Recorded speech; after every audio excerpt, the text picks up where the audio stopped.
Assalamualaikum warahmatullahi wabarakatuh.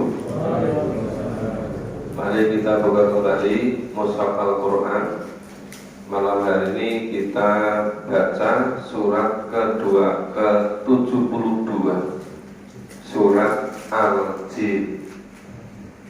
Surat ke-72, surat Al-Jin.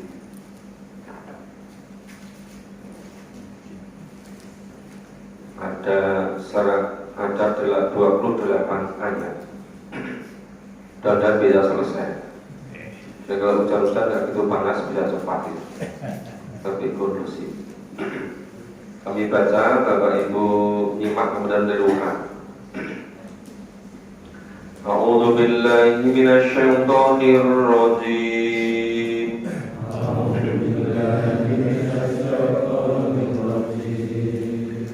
Bismillahirrahmanirrahim.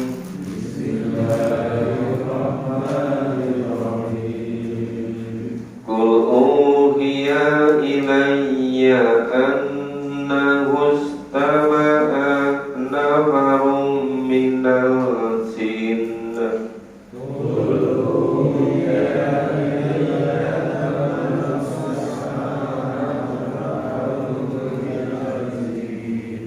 Faqalu inna sami'na Qur'anan ajaba.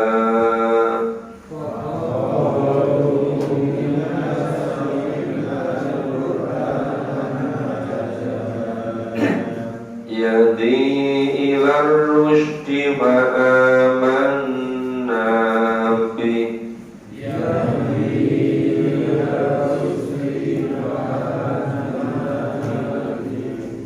Walan nusyrika bi rabbina ahada.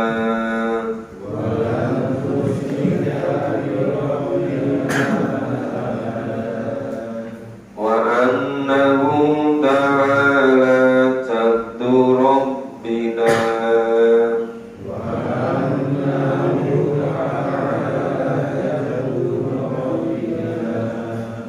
Man ta'udha sahibatan wala walada.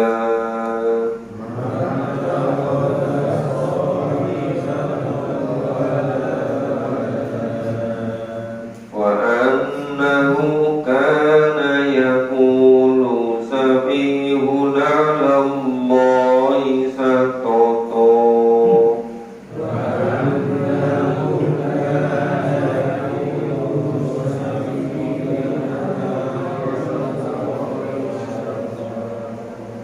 Wa anna dhamanna an lan taqulal ins.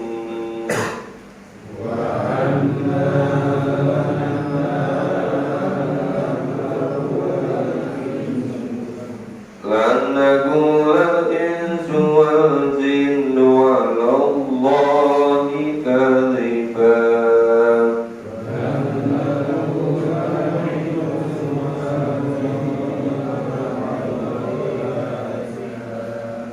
Wa annahu kana rijalun minal ins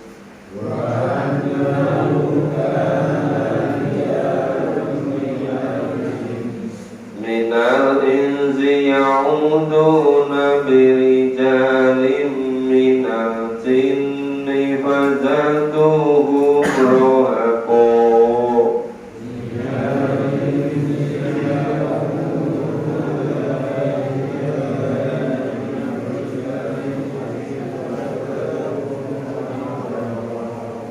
Ya, kita pahami dulu.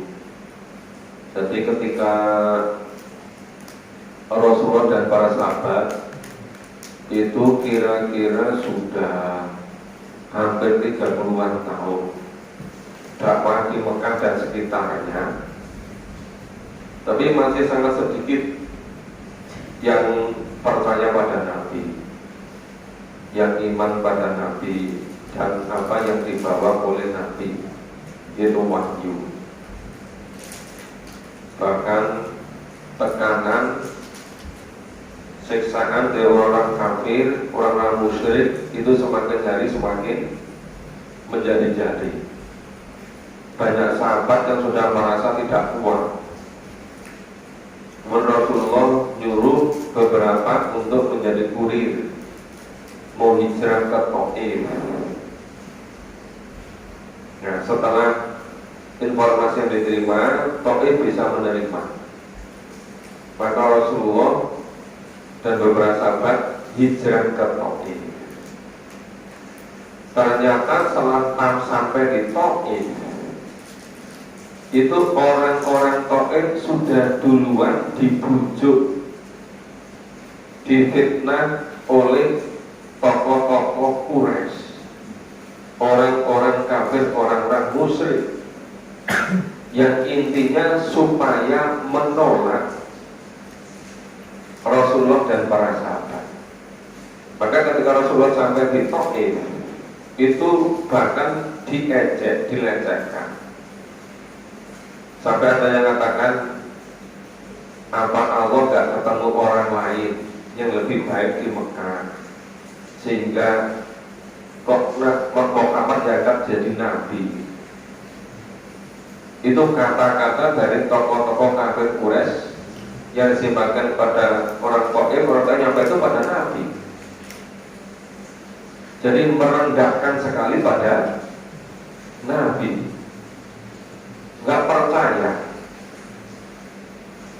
Nah, setelah itu kemudian karena orang-orang Taif sudah lebih duluan difitnah oleh utusan dari orang-orang kafir Quraisy, orang musyrik, ya sudah kemudian Nabi balik. Tapi menjelang baliknya itu dilempari dengan batu-batu, sampai Rasulullah dengan beberapa sahabat itu kena lemparan batu itu. Kemudian dia sudah mengalami apa ya? Kalau Nabi itu ya susah sekali karena dakwahnya ditolak. Seringkali yang dihadapi Nabi berbeda dengan kita. Kita biasanya susah itu kalau rezekinya nggak lancar-lancar gitu kan. Rezekinya terbatas itu, nah kita merasa susah. Kalau Nabi itu susah itu ketika iman itu nggak diterima oleh orang-orang. Jadi yang disusahkan Nabi hal yang sifatnya itu mikir ke umat bersifat ukhrawi. Tapi kalau kita seringkali ada urusan duniawi, kecuali yang memang sungguh-sungguh dalam beriman beragama Islam. Nah, saat itu terus Nabi sholat ikuti para sahabat. Pada waktu sholat subuh, Nabi membaca Al-Quran keras. Kalau subuh kan baca Qurannya keras kan. Ternyata di situ itu ada Taifah, ada rombongan dari jin ya, yang ikut mendengarkan bacaan Nabi, bacaan Al-Quran. Nah, kemudian ini ayat pertama ini, Qul uhiya ilayya anna gustama'a nafaru minal jin. Katakanlah Muhammad, telah diwahyukan kepadaku bahwasanya sekumpulan jin, ya nafaro, sekumpulan jin telah mendengarkan Al-Quran. Faqalu, lalu jin itu mengatakan, Inna sami'na Qur'anan ngajaba, sesungguhnya kami telah mendengarkan Al-Quran yang menakjubkan. Nafaro atau Taifah sekelompok itu kira-kira 3 sampai 9 jin. Ini nafaro jin. Jadi ada sekelompok jin kira-kira jumlahnya lebih dari 3 atau maksimal 9. itu mendengarkan bacaan Nabi ketika Nabi membaca Al-Quran pada sholat subuh. Nah, jin itu mendengarkan bacaan Quran yang jin merasa bacaan Quran itu luar biasa hebatnya, menakjubkan para jin. Yadi ila rusdi fa'amanna bi. Kemudian jin tadi mendapatkan petunjuk ke jalan yang benar. Jadi hebat kan? Jin dapat petunjuk dari bacaan Nabi pada Al-Quran, kemudian terus beriman ke jalan yang benar. Itu. Saya setelah beriman berikutnya walan musyrika bi rabbika ahada. Sekelompok jin tadi sama sekali tidak mempersekutukan Allah dengan apapun. Jadi jin setelah mendengarkan bacaan Quran dari Nabi itu iman sepenuhnya dan sama sekali tidak mensekutukan Allah. Wa annahu ta'ala jaddu rabbina maqtabada sotibatan wala walada. Dan jin tadi juga mengetahui bahwasanya Tuhan yang Maha Tinggi, ya, itu yang Maha Besar, Dia tidak, Allah tidak beristri dan tidak memiliki anak. Berikul Allahu ahad, Allahu somad, lam yalid walam yulad. Di sini Tuhan tidak memiliki istri dan tidak memiliki anak. Wa annahu kana yaqulu sabihuna 'alallahi satata. Dan bahwasanya orang yang kurang akal daripada jin tadi, ya, selalu mengatakan bahwa itu yang melampaui batas terhadap Allah. Orang-orang kafir, orang-orang musyrik itu sama punya kepercayaan bahwa Tuhan itu memiliki istri, Tuhan itu memiliki anak. Itu perkataan yang melampaui batas terhadap Allah. Wa ana dhananna alam taqulal insu wal jinnu wallahi kadziba. Sungguhnya kami mengira bahwa manusia dan jin sekali-kali tidak akan mengatakan perkataan yang dusta terhadap Allah. Orang-orang dulu sama dusta.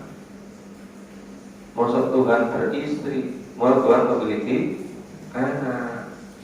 Ini jin itu mengesahkan Allah. Sama sekali Tuhan itu tidak memiliki istri, tidak memiliki anak. Wa annahu kana rijalu minal insi ya'uduna fi rijali minal jinni fazaduhum rohako. Bahwasanya ada beberapa orang laki-laki di antara manusia meminta perlindungan. Perlindungan kepada siapa?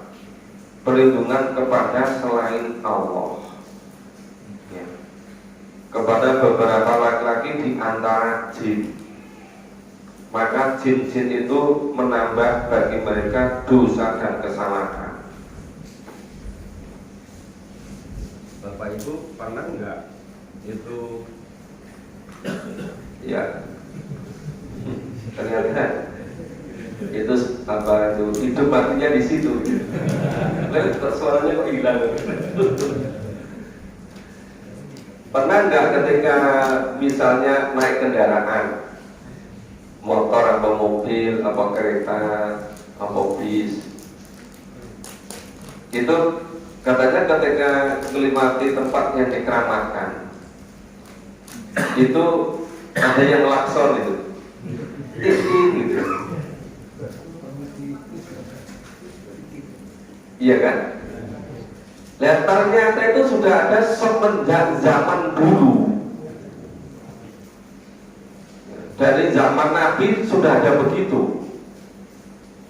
Nah, itu yang dianggap, ya, itu meminta perlindungan kepada beberapa jin atau setan. Dianggap yang nunggu tempat itu, ya kan? Karena suatu ketika ada orang yang Islamnya bagus, akidahnya bagus, itu naik mobil taksi.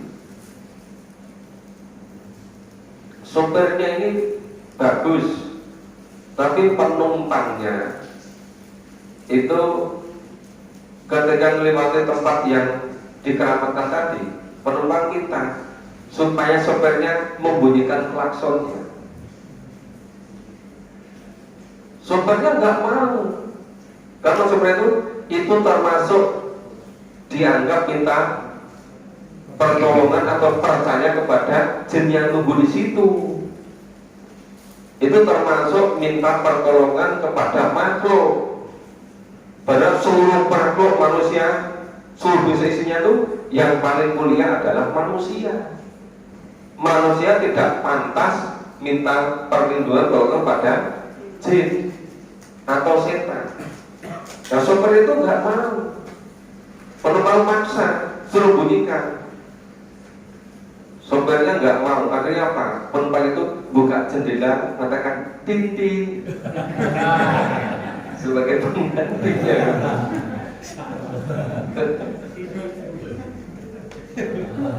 Loh, itu kelihatannya biasa, tapi di situ tuh ada unsur tidak sempurna iman kepada Allah.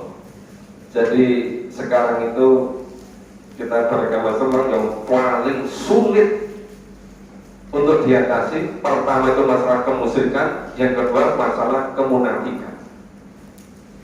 Kemusyrikan itu penyakit dari Mekah, kemunafikan penyakit dari Madinah. Itu sampai sekarang yang paling ganas itu dua itu. Masih ingat kan kisahnya Israel ketika ditinggal Nabi Musa 40 hari ketemu Allah di Tur Sinai, sudah menyembah patung anak sapi yang dibujuk oleh Samiri. Itu baru ditinggal 40 hari gitu. Itu sudah Israel sudah menyembah patung anak sapi. Orang Israel itu tinggalkan Nabi Muhammad berapa tahun? Makanya udah gak karuan ketafitannya keimanannya itu. Kecuali orang yang masih betul-betul berpegang teguh pada Al-Quran.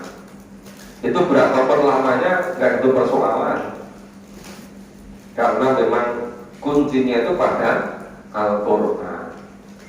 Cuma memang yang mau memahami Quran itu sudah gak banyak lagi sekarang. Paling tidak begini coba Bapak Ibu, itu kalau perjuangan Nabi para sahabat itu sampai 10-an tahun lebih di Mekah diperlakukan seperti itu. Kemudian mau hijrah ke Taif dihalang-halangi seperti itu. Kemudian untuk membesarkan Nabi dan para sahabat, Allah menurunkan surat Al-Jin ini. Oh, ternyata banyak manusia yang menolak, tapi ada nafaro, sekelompok jin yang iman kepada Nabi, yang mengesahkan Allah gitu. Nah, itu ada juga yang namanya jin.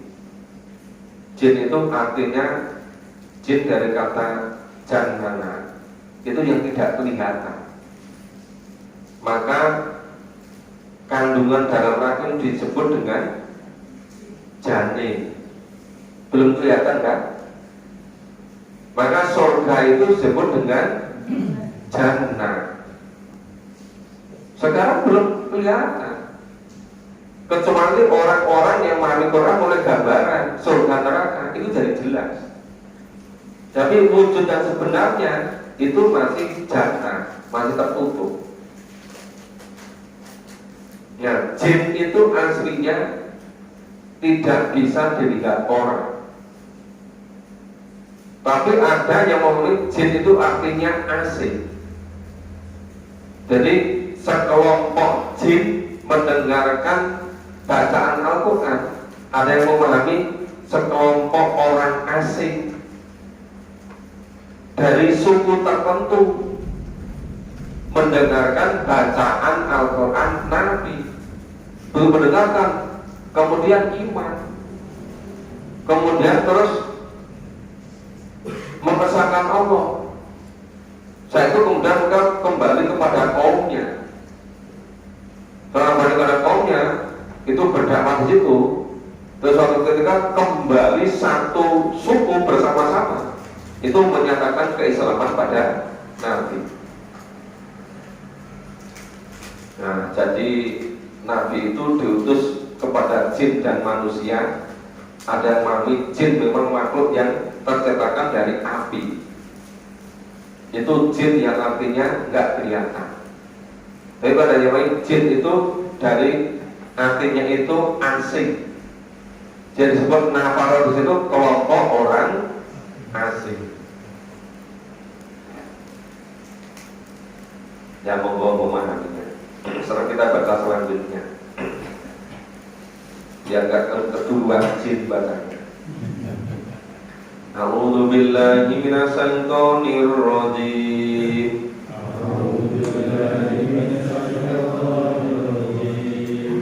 Wa annahum dhannu kama dhanantum an la yab'atsallahu ahada.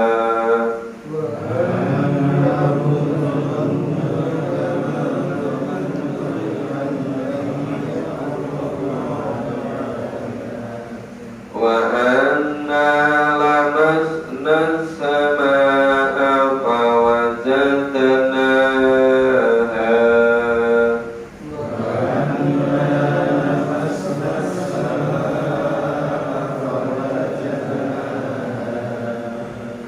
muli'at harusan sadidan wa syuhuban.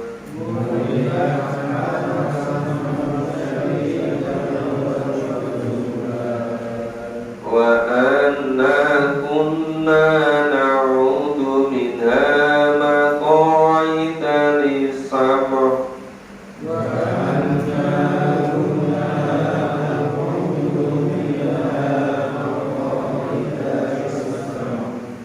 Faman yastami'il ana yajid lahu shihaban rasoda.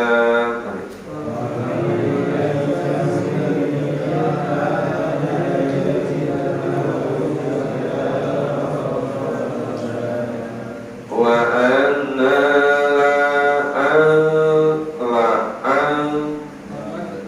anna lanadri asarrun urida biman fil ardh.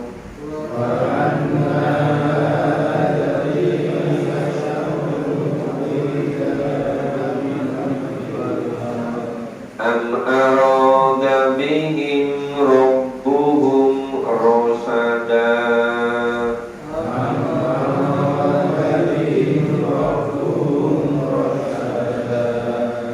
Wa anna minas salihuna wa minna duna dhalik.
annahum dhannu, dan sungguhnya mereka jin itu menyangka sebagaimana persangkaan kamu, yaitu orang-orang kafir Mekah, bahwa Allah sekali-kali tidak akan membangkitkan seorang rasul pun. Jadi ada juga sebagian jin yang tidak percaya, tidak iman kalau besok manusia itu dibangkitkan di akhirat.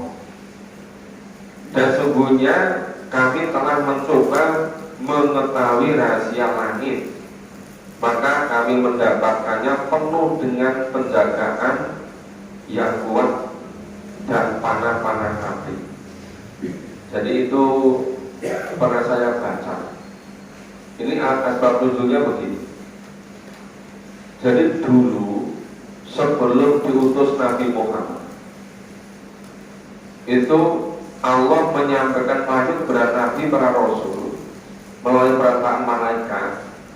Itu ada jin atau setan yang mereka menyadap wahyu tadi di langit sana.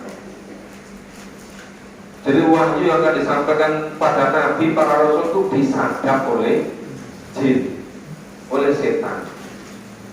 Kemudian setelah jin dapat sadapan wahyu tadi, itu dikabarkan ke bumi, itu ke para tukang normal, ke kahin, ke dukun, apa yang sejenis itu, paranormal, dukun, kahin, apa lagi? Ya, kalian sebut orang pinternya. Nah itu dulu dapat bocoran dari jin itu. Tapi setelah Nabi Muhammad diutus jadi Nabi, itu semuanya nggak bisa lagi. Itu diketahui, disadap oleh jin.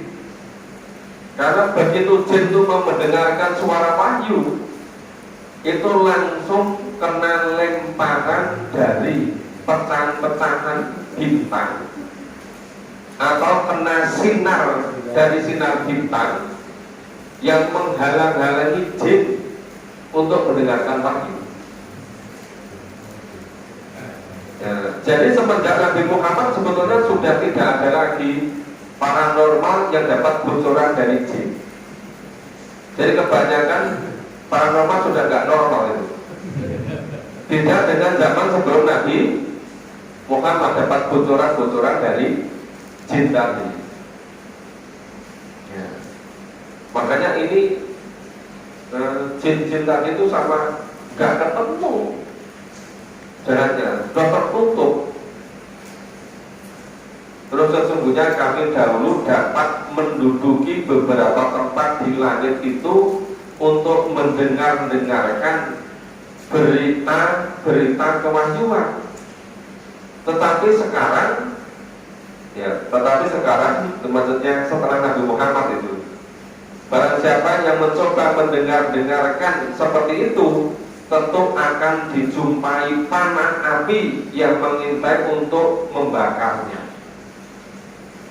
Jadi jin sudah nggak berani lagi. Begitu dia mengintai mau nyadap, langsung ada sinar dari bintang yang menjadikan jin tadi terbakar. Maka nggak berani lagi. Jadi ternyata sinar dari bintang itu ada yang kekuatannya luar biasa. Kalau diarahkan ke jin sampai jinnya terbakar, maka jin sudah nggak pernah berani lagi. Berbeda dengan zaman sebelum Nabi Muhammad, mereka masih bisa mencuri-curi dengar. Nah, dari hasil curiannya itu pun dikabarkan ke para normal itu.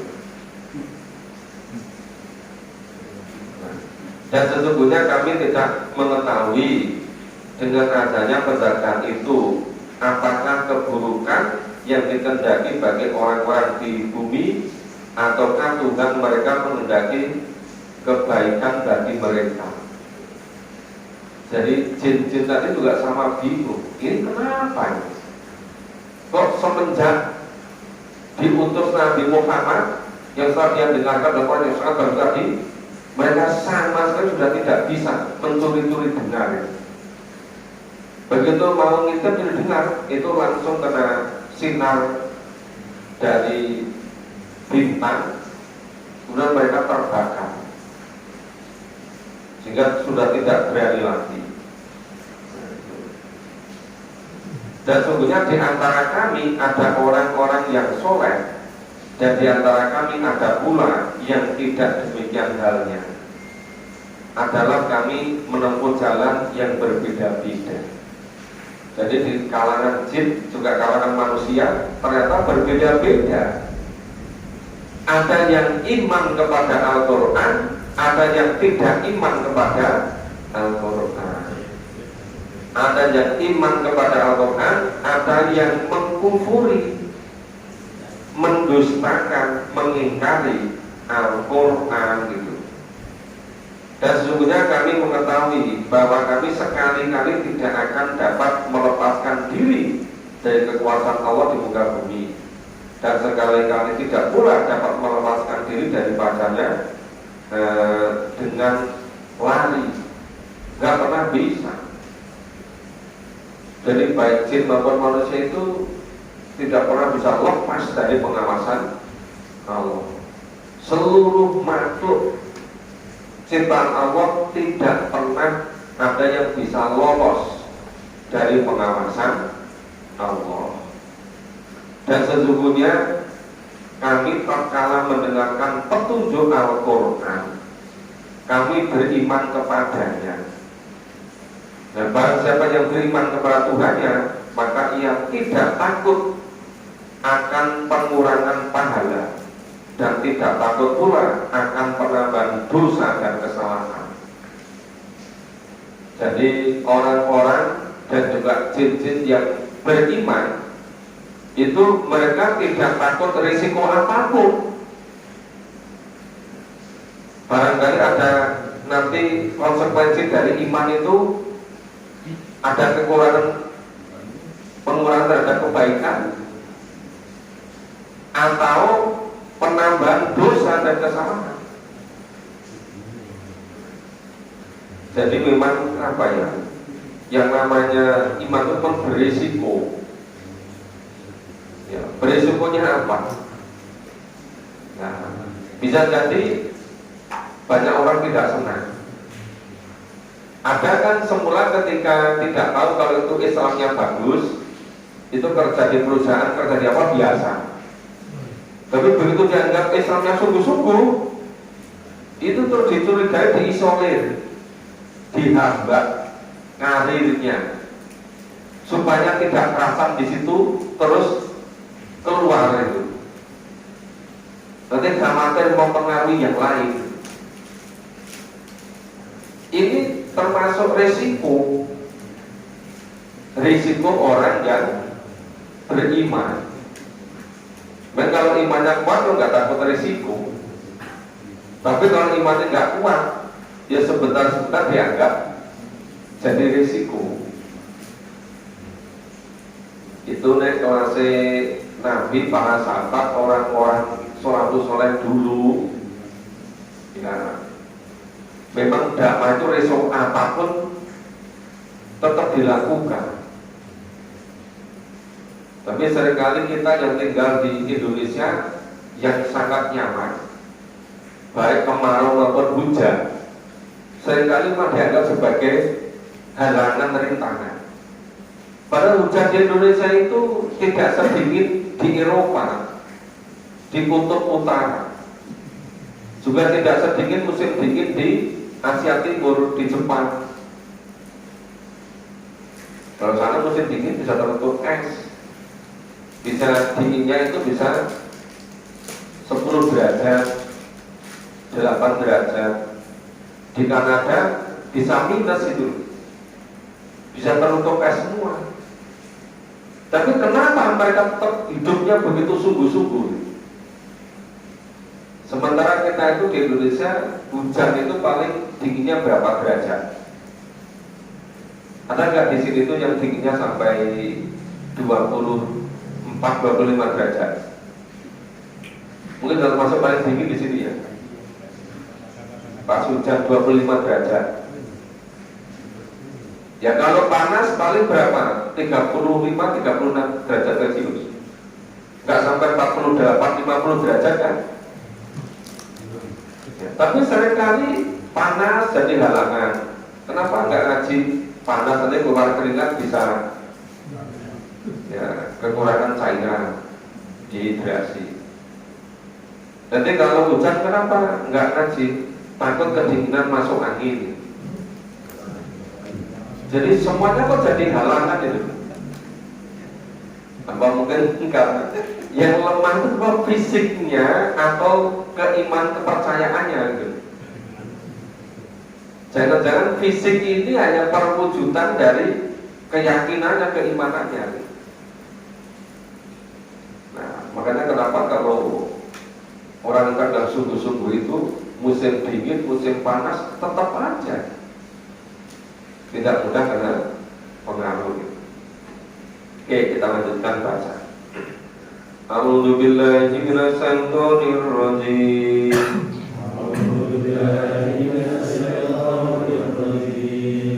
Wa anna minal muslimuna wa minal qasitun. Wa anna minal muslimuna wa minal qasitun. Faman aslama fa ulaika taharraw rasyada.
Barang siapa yang taat, maka mereka itu benar-benar telah memilih jalan yang lurus.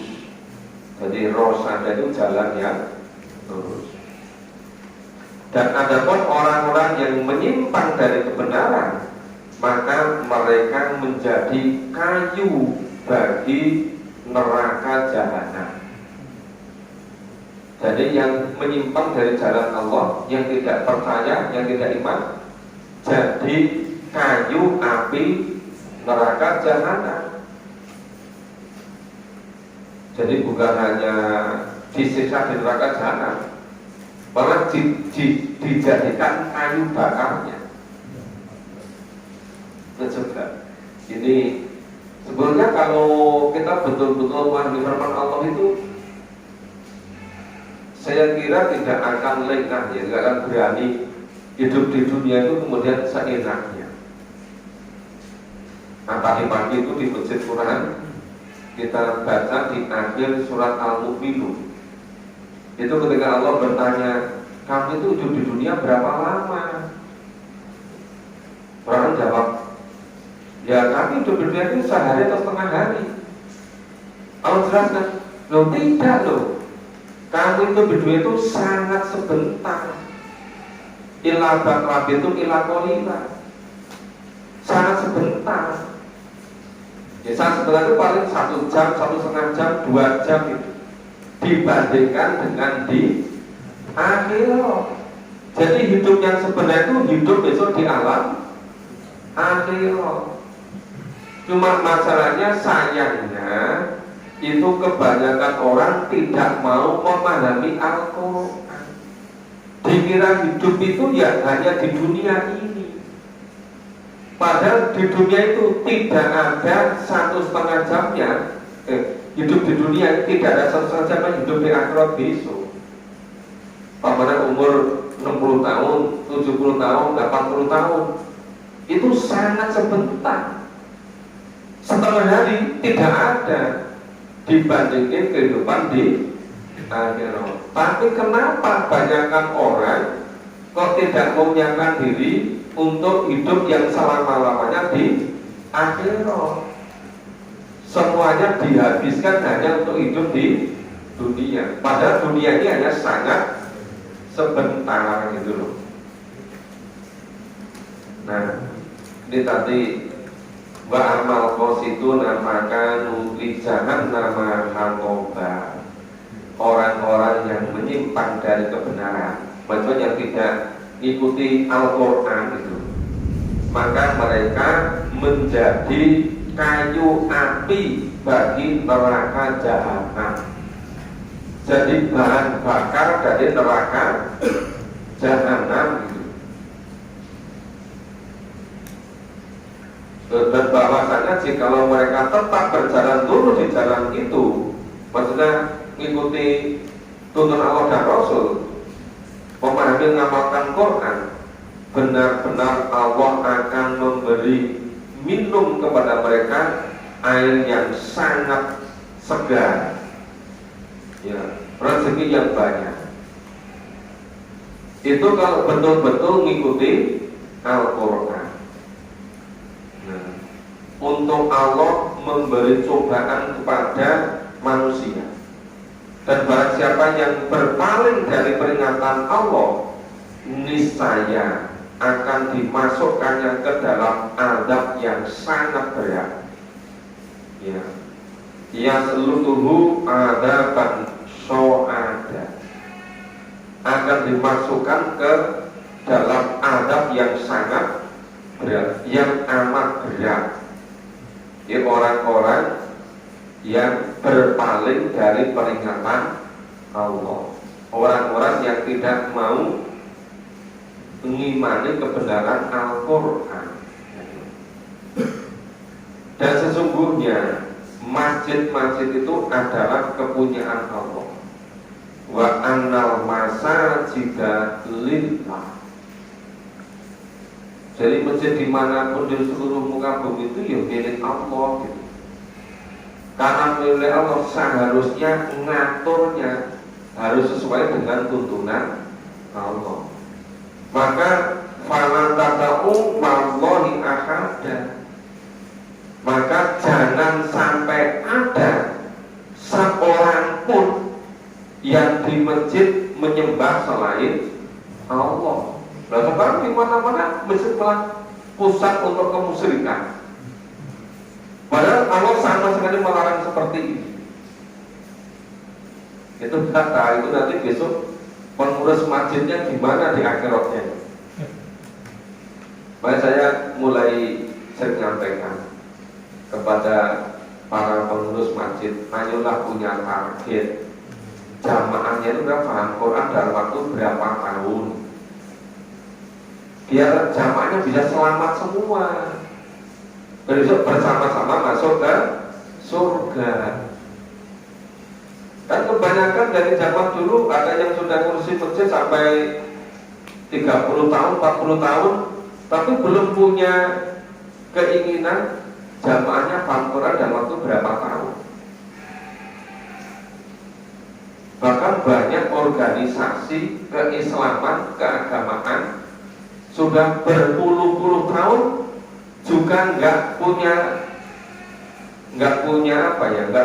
program, nggak punya rencana.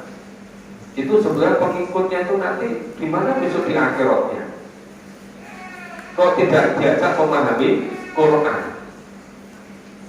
Jadi setiap 5 tahun ganti pengurus, tapi tetap aja ya nggak punya program memahami Quran.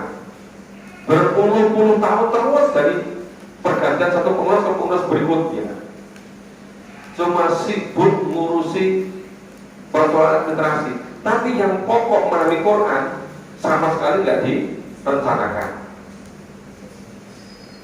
Nah itu nggak tahu nanti besok di akhiratnya gimana. Nah makanya kalau lagi mau ada apa ya pemilihan pengurus itu dorang-dorang neneknya pengajian itu yang dipilih jadi pengurus itu. Tapi setelah jadi pengurus nggak punya program bagaimana menyelamatkan para anggotanya. Itu terulang-ulang terus begitu. Nah, coba ini kita perhatikan kembali. Ba'anal masa jidalillah.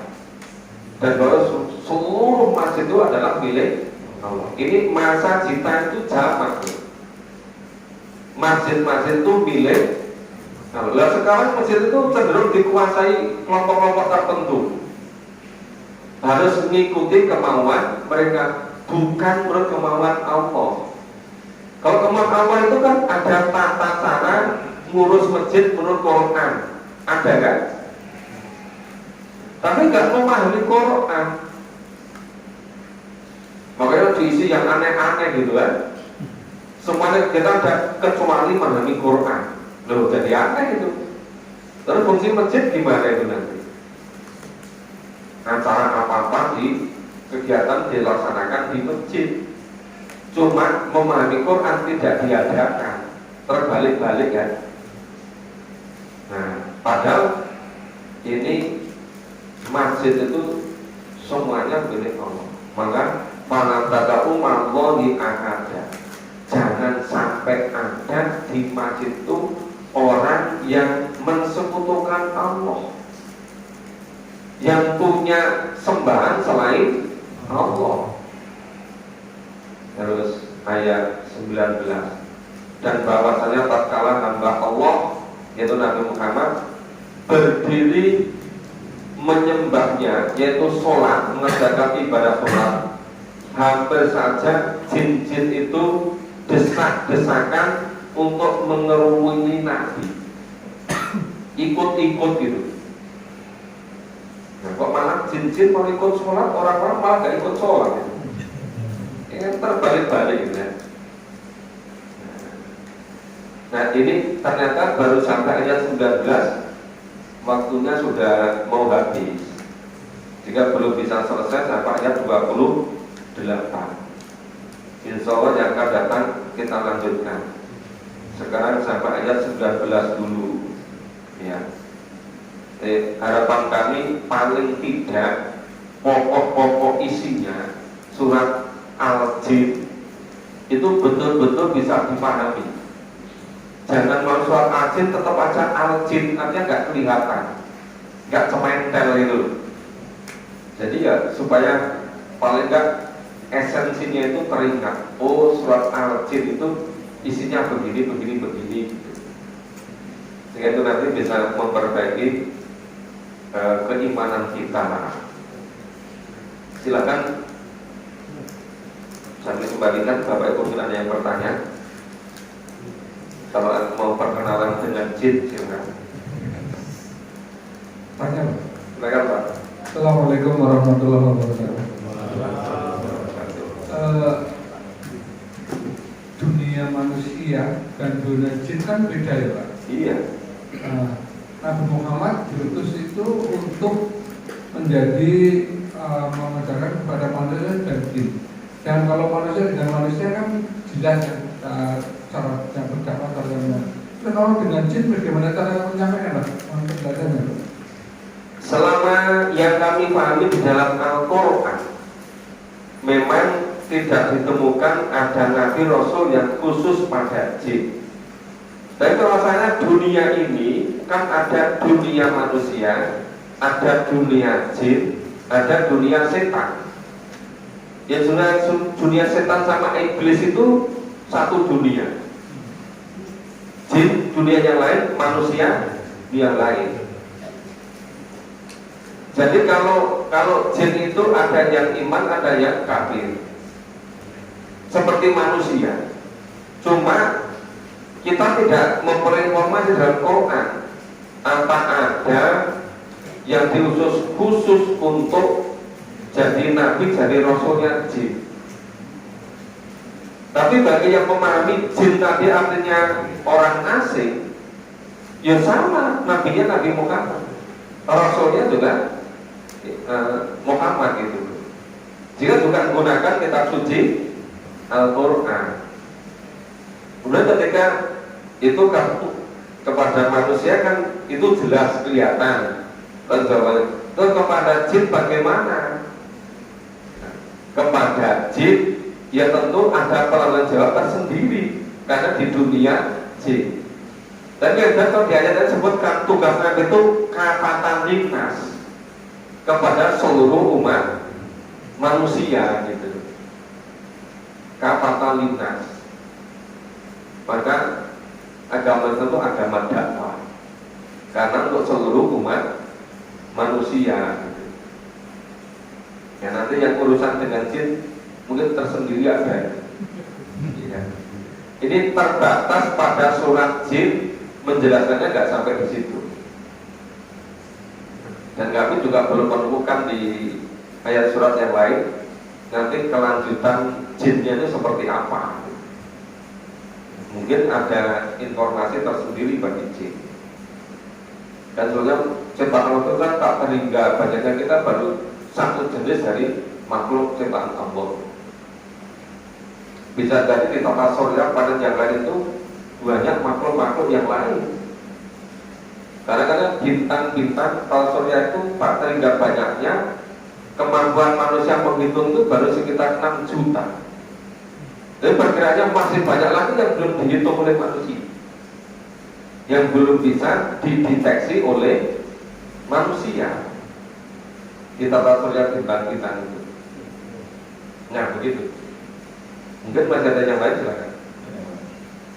Berarti dapat diterangkan bahwasanya sebelum Muhammad menerima wahyu bahwa jin-jin itu bisa mencuri informasi wahyu. Iya. Tapi sekarang pada masa Muhammad justru kelihatannya seharusnya tidak ada hal yang seperti itu, tapi kejadian di hari politik ini, tahun politik ini, orang pandai jadi bodoh. Contohnya begini, menentukan siapa pilihan yang akan datang, dia bertanya pada guru, dia bertanya pada apa saja yang hal-hal yang tidak mungkin. Yang kami pertanyakan, kenapa justru orang yang pandai, orang yang beragama kok macam itu? Kami sudah sangat-sangat apa ya Pak, sangat malu ataupun sangat apa ya, gimana gitu loh Pak, banyak mohon keterangannya Pak. Ya kan namanya orang pandai itu bisa dalam ilmu tertentu. Belum tentu dia paham isi Al-Quran. Namanya orang pinter itu bisa jenis-jenis kepintaran dia miliki, tapi belum tentu dia paham isi Al-Quran gitu loh. Orang seringkali dianggap ahli agama, tapi bisa jadi hari-hari sebetulnya yang ditekuni, yang dipahami itu bukan Al-Quran, tapi yang lain-lain gitu loh. Hari-hari ketika saya ketemu mahasiswa apa di program sarjana atau master atau doktor, saya tanya rata-rata, apalagi yang baru ketemu saya di semester itu, saya tanya, sudah berapa lama di pesantren, lembaga pendidikan Islam, organisasi keislaman? Rata-rata ada yang, kalau yang S1 ini ada yang sudah usia 20 tahun, 21 tahun, yang S2 25 tahun, bahkan yang S3 itu rata-rata sudah di atas 30 tahun, ada yang 40 tahun, bahkan ada yang sudah selesai pensiun dari guru 60 tahun baru kuliah S3. Saya tanya, pernah nggak selama hidupnya itu pernah ngalami hidup ini punya target memahami Quran dan waktu berapa lama? Karena hampir semuanya nggak punya itu. Nah coba gitu. Jadi kelihatannya memang dia gitu loh, pintar di agama, tapi ternyata bukan Al-Quran. Makanya ketika ngambil keputusan apa-apa, mohon pertolongan bukan pada Allah, tapi pada Allah. Mau ada tingkat profesor, tingkat rujak, kalau ngambil keputusan itu harus datang ke makam bapaknya kok. Jadi keputusannya malah dari makam gitu loh. Padahal yang di makam itu sudah repot dengan urusan sendiri. Bisa jadi yang tunggu di situ itu tadi makhluk sejenis jin atau setan itu, gitu kan? Ya, yang dianggap itu dari orang tuanya, gitu. Jadi nggak karuan semua. Silakan Pak. Ya, Prof, dibantu perbedaan jin, iblis sama setan. Oh iya, jin, iblis sama setan. Kalau iblis itu setingkat jin atau setingkat jenis jin atau setan yang paling durhaka. Itu iblis. Maka iblis laknatullah itu. Ya, setan itu menjadi musuh manusia. Itu tingkat kejahatannya memang sedikit di bawah iblis. Tapi kalau jin ada yang iman, ada yang kufur. Tapi nek jin dan jun, aku nggak ngerti. Ya banyak yang benar yang kufur itu. Jin dan jun itu.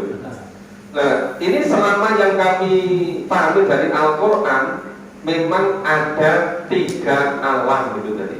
Jadi ada alam manusia, ada alam jin, ada alam setan dan iblis gitu. Ada alam seperti itu. Nah, Nabi Muhammad memang diutus untuk manusia dan jin. Cuma ada yang memahami jin itu memang makhluk tersendiri yang diciptakan oleh api. Tapi ada yang memahami jin itu sebagian, itu bagian dari manusia yang belum dikenal, disebut dengan orang asing. Selama masih asing dianggap masih jin. Ketika nanti sudah akal, nggak lagi jadi jin gitu. Tapi kalau kebanyakan jin itu memang produk dari Bandung. Itu banyak itu jin-jin. Ya, kalau itu jin yang kelihatan Pak itu tidak lagi gitu. Bukan jin yang dibahas di sini. Ya, dulu kebanyakan impor itu jin-jin itu kan dulu masih mahal kan. Oke, ringkasnya begitu Pak. Gimana ini sudah mulai terang, pengajiannya sudah cukup ya? Ya, insya Allah nanti kita lanjutkan ke minggu berikutnya. Mudah-mudahan. Omongku di sini lagi. Yang di sini? Oh, data saya. Malah, oh berarti sebentar bisa terus ke sini ya? Iya. Iya. Ya, sekarang sampai Isa terus nanti ke nomor sebentar terus ke sini. Di lurusan. Ya, kalau sini habis Isa langsung begitu, tapi kalau nggak habis Isa langsung kan ada waktu 30 menit daripada mubadir.